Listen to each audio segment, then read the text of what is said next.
దీని నేపథ్యం అక్కడ ప్రజలు పడుతున్న కష్టాలు, అక్కడున్న వాస్తవాల్ని రాష్ట్ర ప్రజలకి, తెనాలి ప్రజలకి వాళ్ళ ఆవేదన ఏంటో, ఏ విధంగా క్షేత్రస్థాయిలో వాస్తవాలు ఉన్నాయో తెలుసుకుని ఖచ్చితంగా జగన్మోహన్ రెడ్డి గారు ఆలోచించాలి. ఎందుకంటే అక్కడ జరిగిన సంఘటనలు గత 5 సంవత్సరాల్లో వారి పరిపాలనలో ఎంతో మందిని ఆశ్చర్యం కలిగించింది. కళల కానాచి అని తెనాలి గురించి ప్రస్తావిస్తారు. ఒక అద్భుతమైన సంస్కృతి, ప్రజలందరూ కలిసిమెలిసి ఉంటారు. పట్టణంలో కూడా గ్రామీణ వాతావరణం, అటువంటి సంస్కారం, గౌరవించుకునే పద్ధతులు, బిడ్డల్ని చదివించుకోవాలనే తపన, ఎంతోమంది ఆ ప్రాంతాన్ని నుంచి చాలా ఉన్నత స్థాయికి ఎదిగిన వ్యక్తులు, కళాకారులే కాదు అన్ని రంగాల్లో కూడా కంట్రిబ్యూట్ చేశారు. అటువంటి చరిత్ర కలిగిన తెనాలిని గంజాయి అడ్డాగా 5 సంవత్సరాలు మార్చేశారు. ఊహించని విధంగా 2 గ్యాంగులను ఏర్పాటు చేసి ప్రాంతాల వారీగా విభజించుకుని గంజాయి అమ్ముకునే హక్కు ఈ రౌడీ షీటర్లకి, గ్యాంగులకి అక్కడ అవకాశం ఇచ్చి ఎవ్వరు కూడా మమ్మల్ని ఆపలేరు, పోలీస్ యంత్రాంగంతో సహా ఎవరి గురించి మేము వెనకాడాం అని ప్రజల్ని భయభ్రాంతులు గుర్తు చేసి, మహిళలు ప్రత్యేకంగా నేనే ఆశ్చర్యపోయాను. క్యాంపెయినింగ్ అప్పుడు కూడా, ఎలక్షన్ క్యాంపెయినింగ్ అప్పుడు కూడా, మే 1వ తారీఖున నాకు బాగా గుర్తు, నాకు మంచి మిత్రుడు, ఆదర్శ రైతుడు ఆ ప్రాంతానికి, ఈదర్ పూర్ణచంద్ గారు అని, వారి అబ్బాయి బాంబే నుంచి అక్కడ ఐటీ ప్రొఫెషనల్గా పనిచేస్తాడు. గత సంవత్సరం మే 1వ తారీఖున ఇదే ప్రాంతంలో బైక్ మీద వెళ్తుంటే అడ్డుకుని భయంకరంగా అతన్ని కొట్టారు. అంటే ఆ మత్తులో, గంజాయి మత్తులో వీళ్ళు చేస్తున్న అరాచకాలు మామూలు విషయం కాదు. 5 సంవత్సరాల్లో ఈ గ్యాంగుల మధ్యన హత్యలు కూడా జరిగినాయి. దీనికి చాలా రాజకీయంగా ఆలోచించాల్సిన అంశం కూడా దీంట్లో ఖచ్చితంగా ఉంది. ఎందుకంటే గత శాసనసభ్యుడు, వైఎస్ఆర్సీపీ శాసనసభ్యుడు బహిరంగంగా తెనాల్లో ఎలక్షన్ 5 నిమిషాల్లో ముగిసిపోతుంది, మీరు కళ్ళు తెరుచుకునే లోపే ఎలక్షన్ పూర్తయిపోతుంది అని ప్రజల్ని డైరెక్ట్గా ఉద్దేశించి మాట్లాడి, అహంకారం ఎందుకు వచ్చిందంటే వీళ్ళందరినీ పక్కన పెట్టుకుని వీళ్ళ ద్వారానే కార్యక్రమాలన్నీ నడిపించి అక్కడ ఒక పార్టీకి ప్రజలు అంత అవకాశం కల్పించినప్పుడు మెరుగైన పాలన అందిస్తాడని ప్రజలను మీ పైన ఉంచుకున్న నమ్మకాన్ని ఏ విధంగా వమ్ము చేశారో మీరు తెనాలి ఒక నిదర్శనం. అసలు గతంలో ఎప్పుడు లేదు ఇటువంటి వాతావరణం. ఇదే ఐతానగర్లో ఇంట్లో గంజాయి పెంచారు, మొక్కలు పెట్టారు. ఏమైపోయింది చూడండి, అసలు ఎంత మార్పు వచ్చేసింది. అసలు మన రాష్ట్రంలో మీ అందరికీ తెలుసు, తెలంగాణ పోలీసు కూడా చివరికి ఆంధ్రప్రదేశ్లో గంజాయి ఆపుకోగలిగితేనే మేము ప్రశాంతంగా ఉండగలుగుతాం తెలంగాణలో అని వారు మన ప్రాంతానికి దాడులకు వస్తే ఆ పోలీసులపైన దాడి చేయించారు. ఆ రోజున సీనియర్ ఆఫీసర్లు, రాజకీయ నాయకులు ఎక్కడికక్కడ ప్రజల్ని చైతన్యపరచాలని ఒక ప్రయత్నం చేస్తే ఎవరన్నా విన్నారా, ఆగారా చెప్పండి?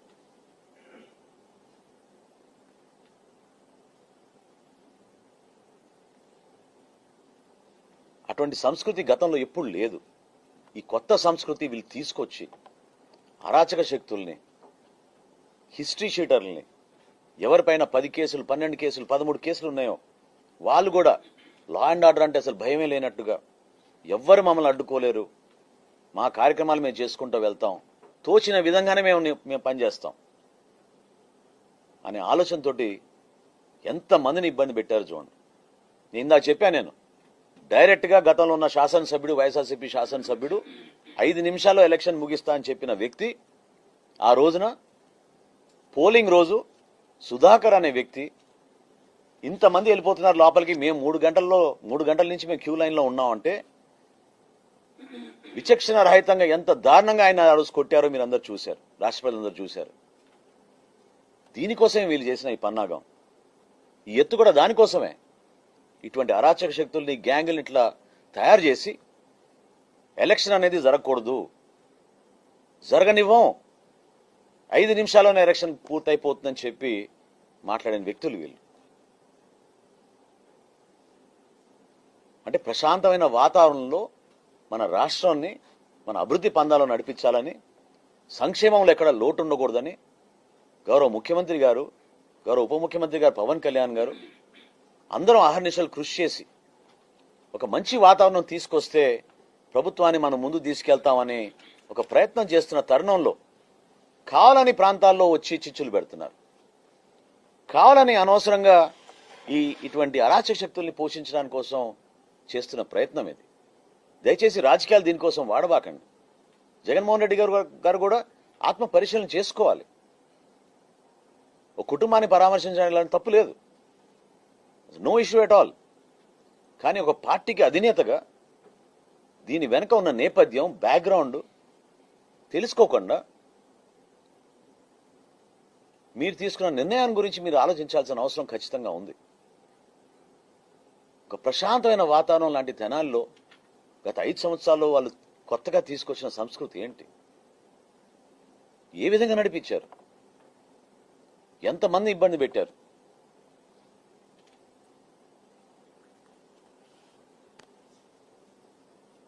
ఆ రోజున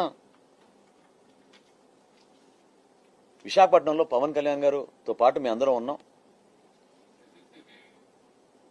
గంజాయి నిర్మూలన గురించి ఉత్తరాంధ్రలో ఒక ఆపరేషన్గా చేద్దామని చెప్పి ఉన్నతాధికారులు, పోలీసులు ఆ రోజున ఎక్కడ పడితే అక్కడ గాంజాయి పొలాల్లోకి వెళ్ళి నిప్పులు అంటించి ప్రజల్లో చైతన్యం తీసుకురావాలని ప్రయత్నం చేస్తే అధికారులను ట్రాన్స్ఫర్ చేసేశారు.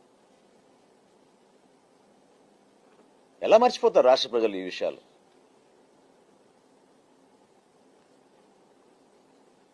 ఈ ఐతానగర్ని ఆనుకుని తేలప్రోలు అనే గ్రామం ఉంది. 100% అక్కడ ముస్లిం సోదరులే ఉంటారు ఆ గ్రామంలో. ఎలక్షన్ క్యాంపెయిన్ అప్పుడు నేను వెళ్ళినప్పుడు తల్లులు ఎంతో మంది ఒక అడుగు లోపలేసి మా ఇంట్లోకి రండి అని చెప్పి బతిమలాడి, మేము బయట చెప్పుకోలేకపోతున్నాం. ఎందుకంటే ఆ ఊరు నుంచి చదువుకోవడానికి స్కూల్కి వెళ్ళాలంటే ఒకటే ఒక రోడ్డు ఉంది ఐతానగర్ లాంటి ప్రాంతంలోంచి. మా బిడ్డల్ని మేము స్కూల్కి పంపించలేకపోతున్నాం అని ఎంతో మంది తల్లులు నాతో ఏడ్చి చెప్పుకున్నారు ఆ రోజున. వారి ఆవేదన వినరా మీరు జగన్మోహన్ రెడ్డి గారు? లా అండ్ ఆర్డర్ సిచ్యువేషన్ రాకూడదు, పీస్ఫుల్ వాతావరణం రావాలి అని ఏ ముఖ్యమంత్రి అయినా కోరుకుంటారు కదా. మీరు కూడా 5 సంవత్సరాలు ముఖ్యమంత్రిగా చేశారు కదా.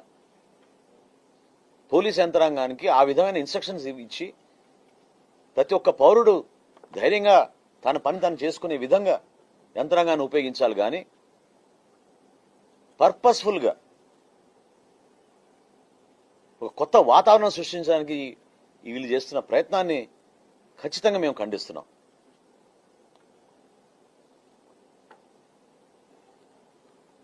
అదేవిధంగా ఆ మత్తు ద్వారా ఎంతో మంది యువత తెనాల్లో,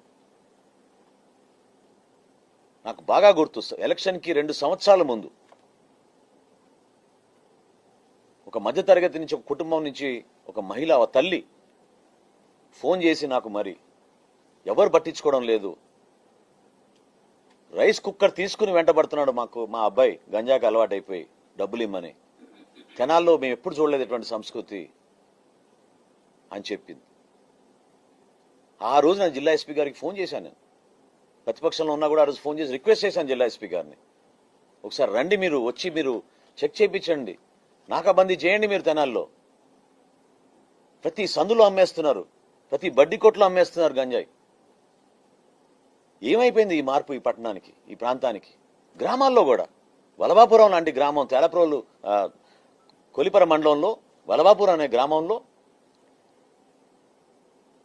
చాలా సామరస్యంగా అందరు కలిసిమెలిసిగా ఉండే ఒక అద్భుతమైన గ్రామం. ఆ గ్రామంలో కూడా డైరెక్ట్గా ప్రతి ఒక్కరికి తెలుసు ఆ గ్రామంలో ఎక్కడ దొరుకుతుంది గంజాయి అని. యువకులను ఆ విధంగా చెడగొట్టి వాళ్ళ ప్రాణాలతో ఆడుకుని 5 సంవత్సరాలు మీరు కనీసం ఒక్క చిన్న చూపు కూడా చూడలేదే వీళ్ళ వైపు. గంజాయి నిర్మూలన కోసం మీరు ఏం చేశారు? లా అండ్ ఆర్డర్ గురించి మీరు ఏం చేశారు?